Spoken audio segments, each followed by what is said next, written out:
Hello, hello, everyone. In Awaken the Goddess Within, welcome to this month's Creatrix Conversations.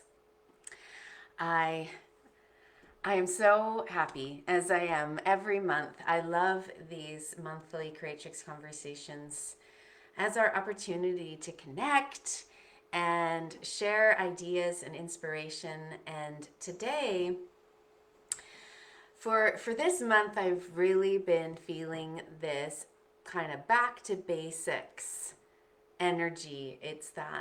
I think it's that spring reset, the energy of the spring season. And so what I'm going to be talking about today is elemental earth magic. And some of the simplest and easiest ways that someone can start an earth based spiritual practice through connecting with the elements. And, this is something that is so foundational to my practice that I often forget to talk about it because it's just implicit. And so I've been reminded recently how important it is to to like get back to basics. And let's talk about that because I know a lot of women in this community are just starting out with for you, finding your own way into an earth based spiritual practice. You don't need to call yourself a pagan or Wicca. You don't need to call yourself a witch. But we're all here with that common interest and that undeniable knowing that we all have that our spiritual practice is one that is connected to the divine feminine, to the goddess. That's why this community, that's why you're here and Awaken the Goddess Within. And the one of the foundations of that, you implicitly, if that's your belief and your path, then it's going to take you into relationship with the earth, with the natural world, and your own way of practicing magic in connection to nature's elements. So that's my feeling, and that's what we're why we're doing this conversation today. And I realized that I just went into all of that and I didn't introduce myself. So first of all, if you are new to me or this community, welcome. We are so glad to have you here. My name is Flora Ware, and I am a cyclic living teacher, a ceremonial priestess, and a pagan songstress. And so through sacred music, through devotional practices, and really with what I've been talking about, earth-based spirituality, it's my pleasure to be the hostess and focalizer of this group. And Awaken the Goddess Within is part of the Earth Song Temple. And I founded Earth Song Temple based on my values of guiding women, empowering women to express their magic and harmonize with sacred rhythms. And so that is what we do here. Hello, Jody. Hello, Anne. Yes, I suppose we could eat dirt to connect with the earth. That's one way. But I can think of lots of other ways that aren't so gritty in the teeth. So yes, once again, thank you for being here, or if you're watching the replay, thank you for tuning in. As part of Earth Song Temple and in this Awaken the Goddess Within community, these Creatrix conversations happen every month. And right now we seem to be on a rhythm close to the full moon, just the way things are lining up. And so I invite you, just in this moment, to feel into the energy of the earth and the where we are on the solar wheel of the year, coming close to spring equinox. If you're in the northern hemisphere like I am, if you're in the southern hemisphere, then you're coming close to autumn equinox. And we gather 8 times a year in ceremony on the Wheel of the Year. And so that's the other thing I want to make sure everyone knows. And I hope that you are RSVP'd for our spring equinox ceremony next Monday, March 21st, at this time, 11 a.m. Light of Ostara is the name of the ceremony, and I'm excited to be co-leading this ceremony with two of the Pillar Sisters in Earth Song Temple, Lindsay Leela and Michelle Woodburn. So so I hope that next Monday you can join us for that Ostara ceremony, and if not, the replays are available. So yes, you can still tune in your own time. So with these Wheel of the Year ceremonies, 8 times a year, connecting into that moving rhythm, that is a very embodied. It's one way that we can have an embodied practice of earth-based spirituality. But truly, ceremony is just one piece. It's just one piece of it for me. As much as I love ceremony, right? Anyone who knows me knows I'm all about ceremony. Ceremony is just one piece. And it's where we interact with others, like in that group, in that sisterhood, coming together, and it's beautiful. And yet, without a personal practice, without that, like, what are you doing the rest of the time, right? Without that personal practice, there's just missed opportunities for deeper relationships with your spirituality. And so again, we're going to talk about the elements today and different ways that you can work with the elements. And so I'm going to start with an invocation. Okay. Oh, but before I go into the invocation, I did want to remember that a lot of you have been asking me for like a program or some way to learn more about the Wheel of the Year with me. And as a cyclic living teacher, I have I have different video programs or free guides and these conversations and everything that are happening. But I knew that it was time to create more, especially because you had been asking for it. So I'm really excited to announce that I am really close to done. I'll be honest, I was hoping to be completed by today, but life has been what it is. So very, very soon, probably by the spring equinox on Monday for sure, it'll be ready, that I'm creating inspiration bundles for each season so that you can deepen your connection to your own cyclic living. There's going to be meditations and PDF guides and then a video training. And I'm intentionally designing these to be short and really to put the tools in your hands, right? I kind of laughed at the idea of like, having people on Zoom for 2 hours or something in this like workshop where really I want you to be outside, right? I want you to be outside connecting with nature, and that's a big part of cyclic living. And so that's why I'm designing it in a new way. And so I'm calling it Walking the Wheel. And it will be ready for you very soon. And I can talk a little bit more about that later. So, I just invite you to take a breath with me. I'm going to say this invocation to the 4 natural elements.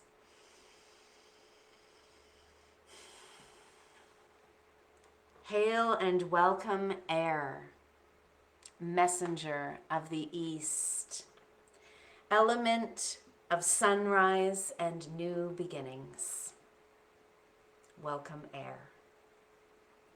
Hail and welcome fire, catalyst of the south, element of midday and purification.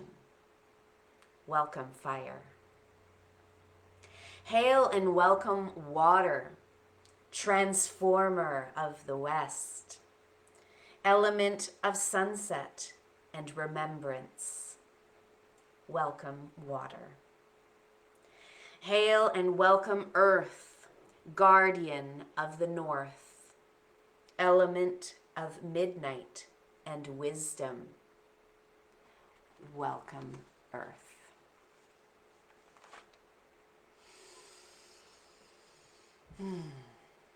So let us begin talking about earth. Many of you will know the popular chant that goes, earth my body, water my blood, air my breath, and fire my spirit. And it's a beautiful chant that reminds us that we are made of the same elements as nature. And so let's begin with earth. Earth, my body.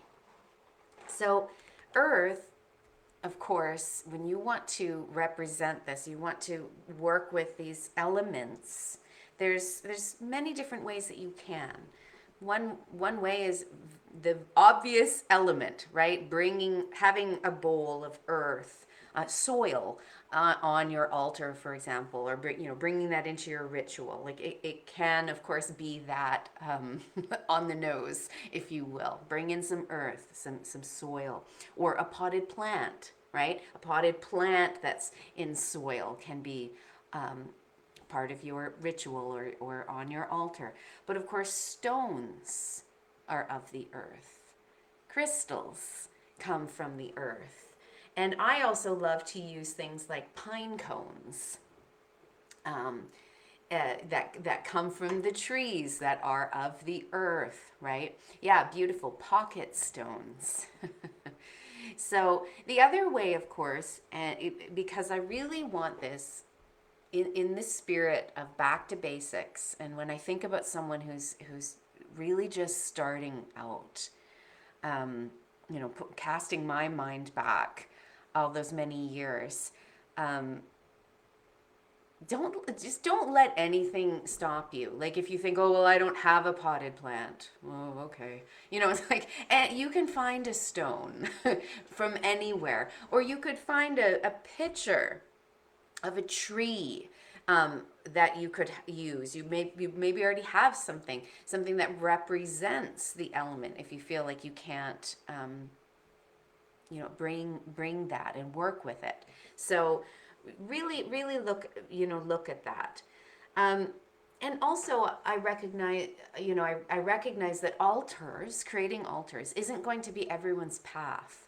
So that's something that I tend to always do, is like I throw out a whole lot of suggestions, or maybe you find your way in this way, maybe you find your way in this way, because like I don't want anyone thinking, oh well, I'm not a proper witch, I don't have an altar or something. This is the way that we just the way that we cut ourselves down, or we think that like we're not doing enough or not being enough, right?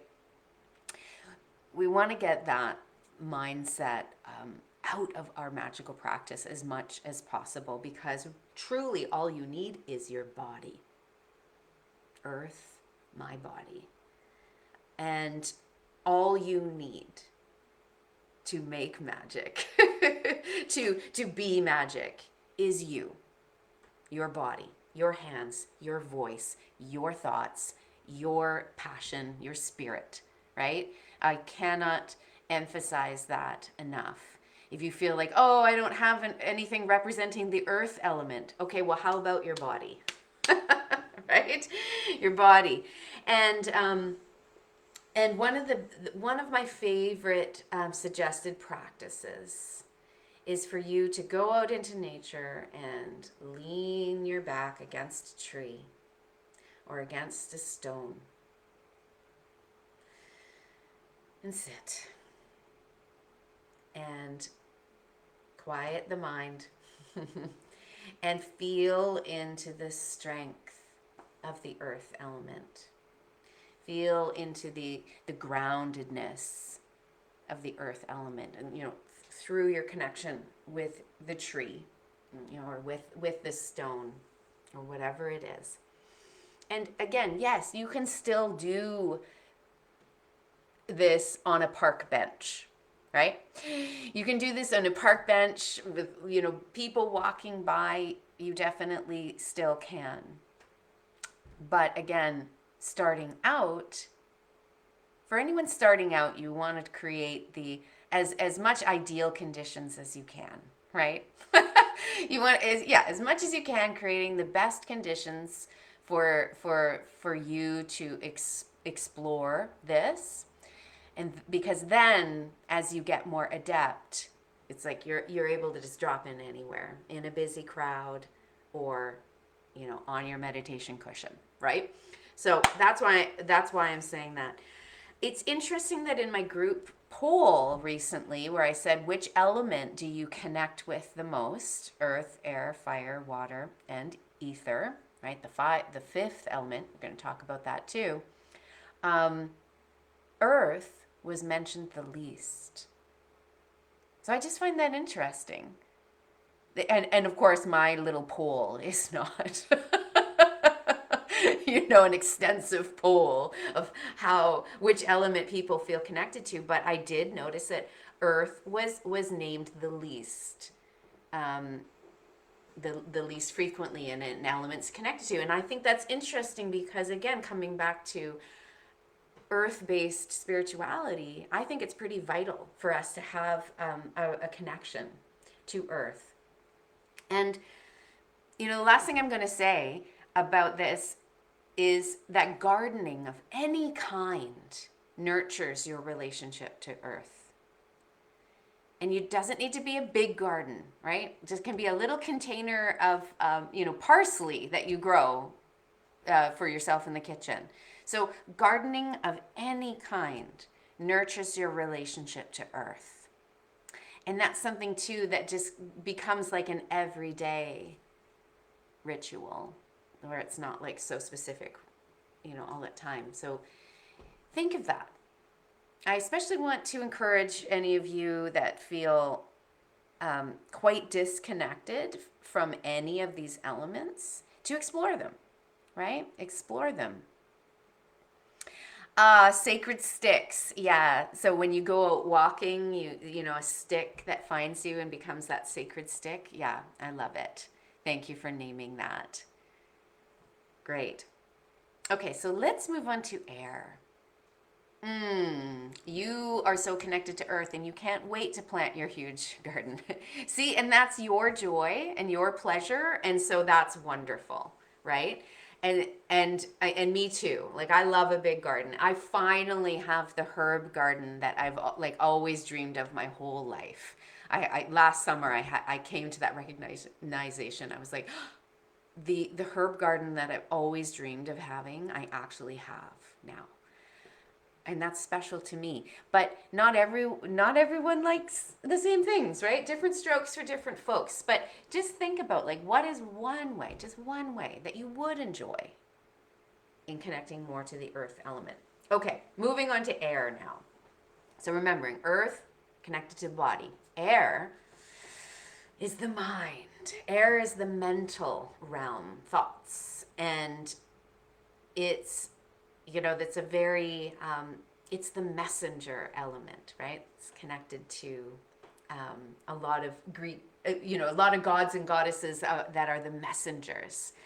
And our thoughts are those messengers for us. So one way to work with air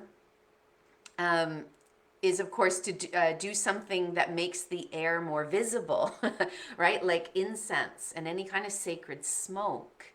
It makes the air visible for us to see it and appreciate it a little more. And even other scents, like working with oils and so even though you might not see that, you will smell it, and that awakens the nose and works with the air element. So when you're thinking about how to work with air, or how to represent air, typically it's some kind of sacred smoke, incense, sage, palo santo, all of those things. Again, being very mindful that some of these elements that are used for sacred smoke are not being harvested sustainably, or they're not being sold in fair trade ways. So that's something that we do need to be mindful of. Yeah, any other oils or scents. So that's one way. And of course, the quickest way, the easiest way, the way that we are connected to the element of air every moment of every day is through the breath. So remembering, coming back, like I'm the simplicity of it is like, take a breath. Welcome air, right? And yeah, beautiful. So when the wind blows, you get energized. Yeah, you feel that wind energy. Wind chimes, beautiful. That's another great way. Wind chimes that through the sound remind us. And really, is there any better sound than the wind in the trees? Like, I know I'm not the only one that just loves listening to the wind in the trees. And so my suggested practice for this element was, again, it's all connected. It's go outside, lean with your back against a tree or a rock, breathe, and hopefully there's some breeze for you that day to listen. Listen to the wind in the trees. Listen to the birds, who are that part of the animal kingdom most connected to air, of course, flying.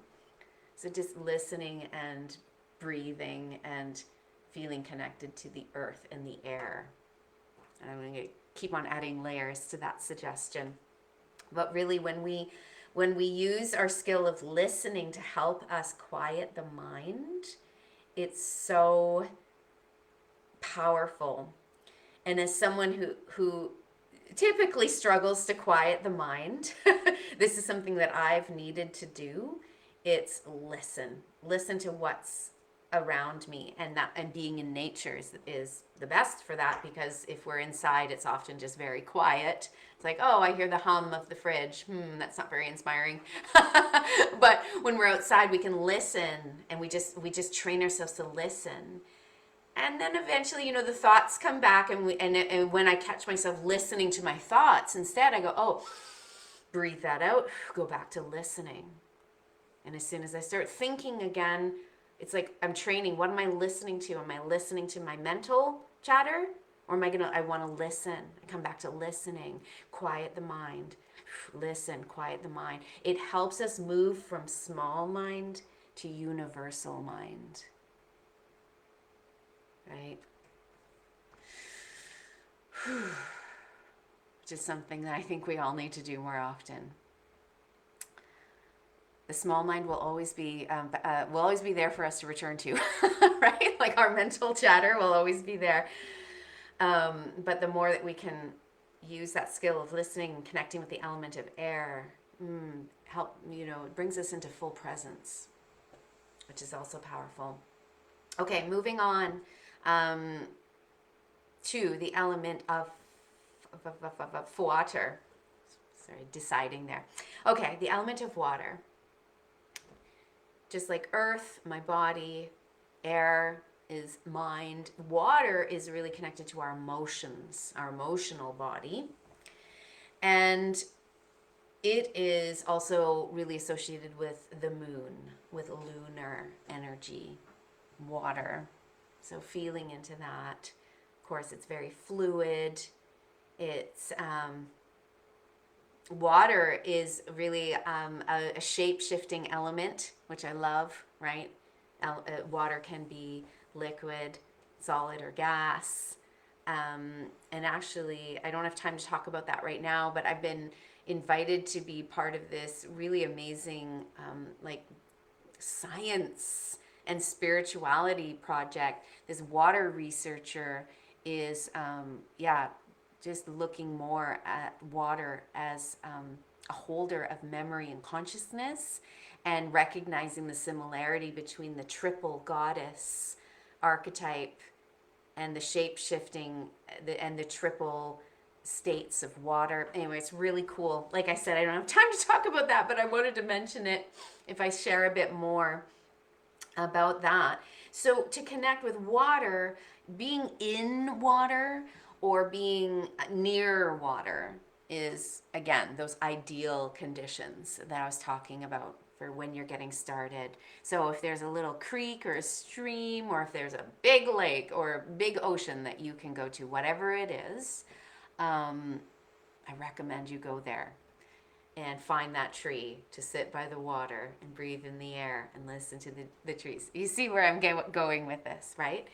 But if you're at home, it could also be a sacred, very intentional bath that you take, or even a shower.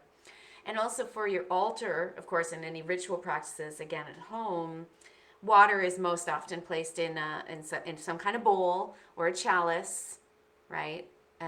And really, water has a long, long history with the priestess lineages that are connected through to Avalon, and the whole idea of the Holy Grail, the Grail being a chalice, and that there's, again, I've shared a bit of this before. Don't have a lot of time to get into the whole myth of the Grail maidens here, but the water itself and its connection to the chalice as a sacred tool of divine feminine consciousness really speaks to water's innate ability, like its molecular its molecular qualities, that it is a fluid container of divine feminine consciousness and that lunar energy. So water, again, I mean, all of these elements have their magic, but for you, if you want to connect more with water, the water element, it's a really easy one to connect with. Again, going in water, working with water, in water. Soon we'll be swimming as well, or near water, just being close to it. And and also looking at that relationship with your lunar energy and tracking moon cycles. You might not think about it that way, but getting more attuned to the moon is also a way to be bringing in more of that water element energy into your practice. Oh, I'm so glad you're enjoying this. Thank you. Yeah. Okay, going back to your comment, Michelle, Palo Santo and sandalwood are getting hard to come by. Yeah, and that's why I mentioned this, that there's, it's really important for us to look at the ethics behind any purchases we make for the sake of our spiritual practices.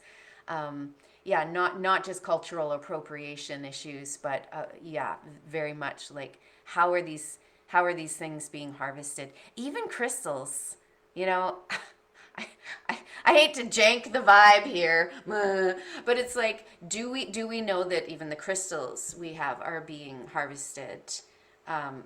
Like, how can they be harvested from the earth sustainably?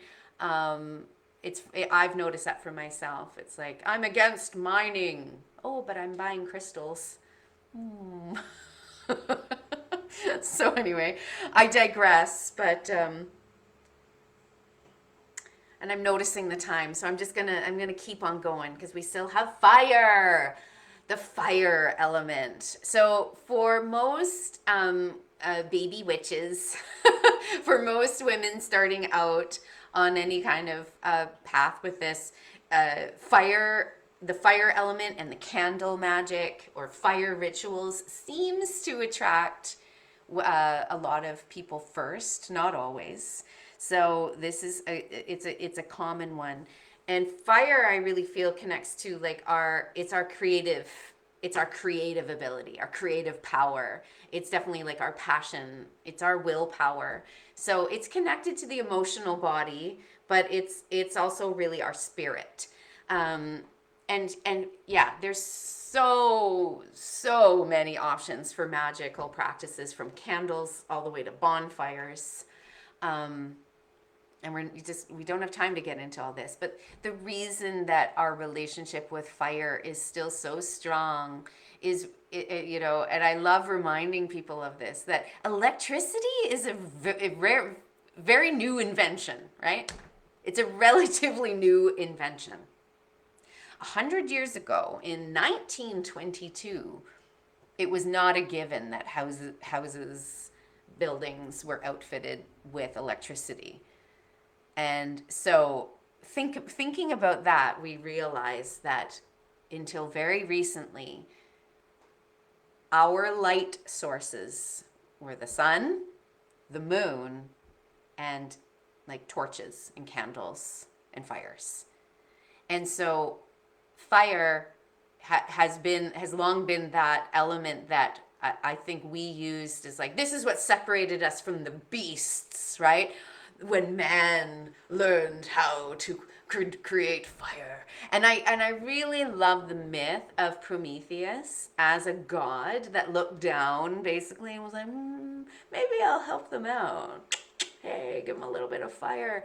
And how he was punished for sharing the divine power of fire with humans. It's all very interesting. I love that stuff. Yeah, big time. So I want you to remember that, again, coming back to the most at its simplest, the sun is our main source of fire, right? So coming back to this practice that I really want you all to do, especially if you've never done it or you haven't done it in a while, right? Don't fall into the trap of like, oh yeah, this is old hat. I know all this stuff. When was the last time you went outside, sat with your back against a tree or a rock, connecting with the earth element, breathing, listening to the wind in the trees, air element, and then the water? Oops, I didn't say the water, but now we're saying it now. The water is, you're near the water. Oh, I did say that. So you're either near water, and if you're not near water, you tune into your circulatory system of water, your blood, your fluids, right? Your saliva. So you tune into your water because we are 70% water. And then with the fire, it's the sun. The sun and how it connects. You let the sun's light into your heart, where it lights your inner fire, right? Your passion and your creative power. And then you stream that back out to the sun. This is the Gayatri mantra that I've shared with my community many, many times. So you have all the elements there. Earth, air, fire, water.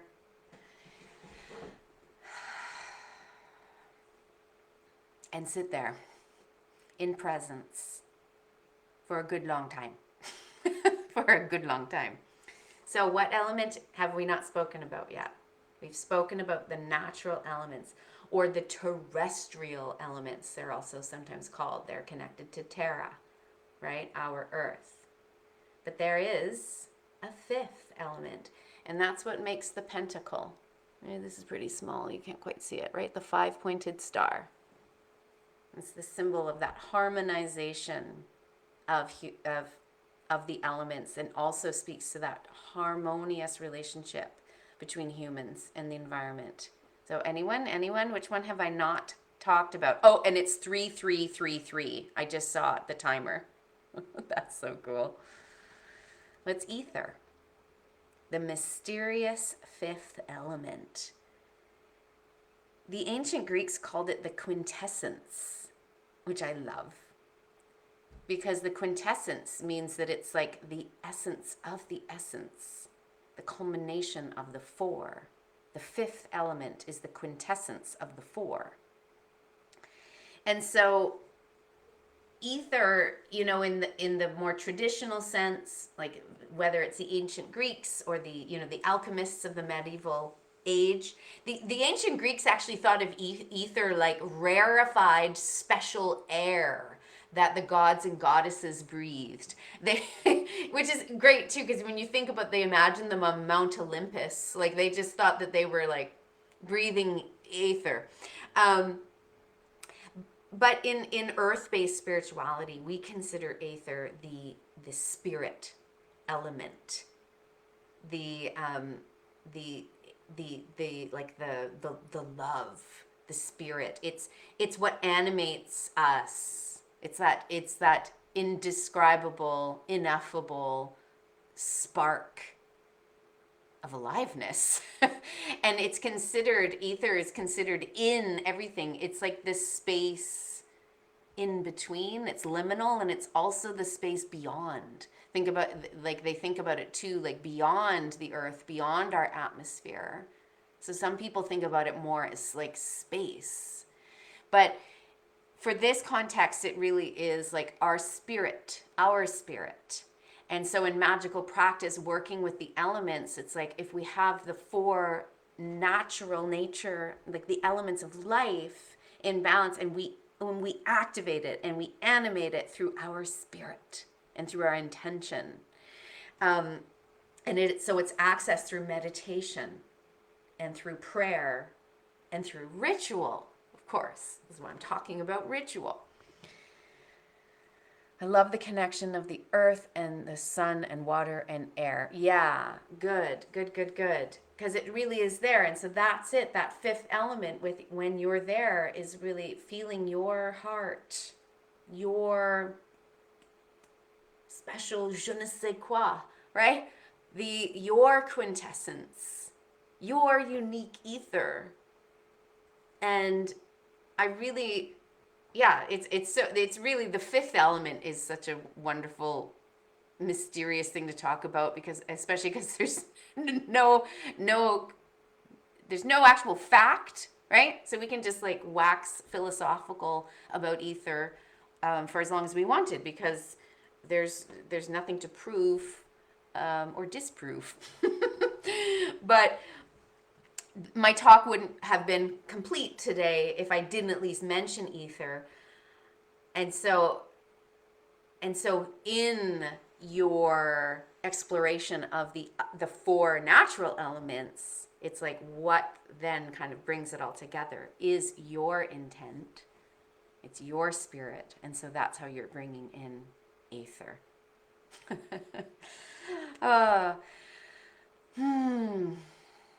So I feel complete for now.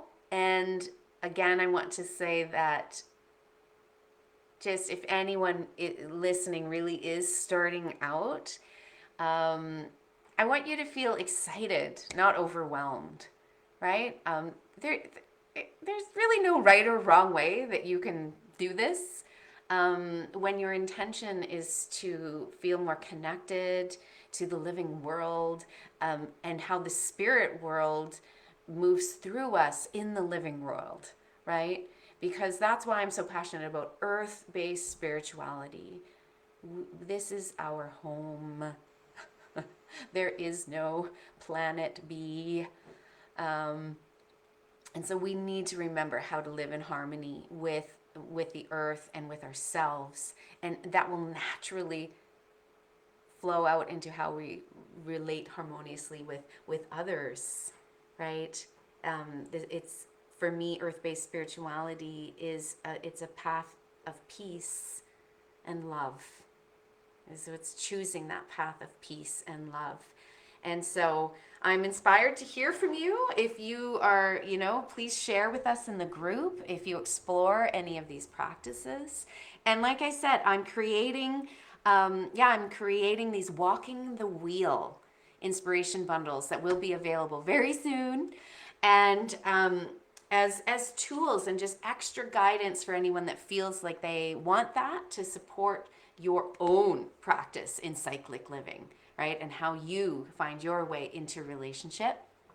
And great question. Before I totally close, is psychic communication through the ether or air? Yes, ether.